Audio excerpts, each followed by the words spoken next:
मुंबईत air रेडचा siren वाजलाय। दादरच्या डिसिल्वा शाळेत मॉक ड्रिल घेण्यात आलंय। हल्ल्याचा सायरन वाजवून हा इशारा देण्यात आलाय। देशभरात उद्या मॉक ड्रिल पार पडणार आहे आणि ब्लॅकआउट देखील होणार आहे। आढावा घेतलाय आमची प्रतिनिधी वैदेही काणेकर हिनं। पाहूयात।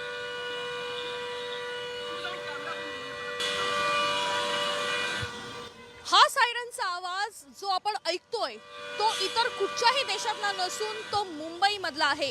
मुंबईमध्ये खास करून दादर परिसरामध्ये डिसिल्वा हायस्कूलमध्ये हा सायरन सकाळी 9 वाजता वाजवण्यात आला आणि अशाच पद्धतीचा सायरन मुंबईतील अनेक ठिकाणी देखील 9 वाजता वाजवण्यात आलेला आहे।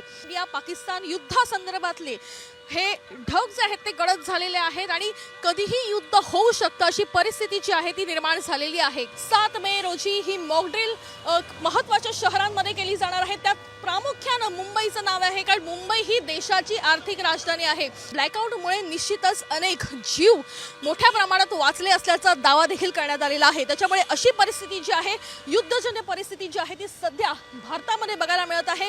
या सर्व गोष्टींसंदर्भात आज महत्त्वाची बैठक बोलावण्यात आलेली आहे आणि या बैठकीमध्ये देखील याच गोष्टी संदर्भात आढावा घेतला जाणार आहे। आपल्या भारत पाकिस्तान युद्धाच्या अगोदर काळजी घेता येईल या सर्व गोष्टींची शक्यता सध्याची आहे ती पाहण्यात येत असल्याची माहिती मिळत आहे।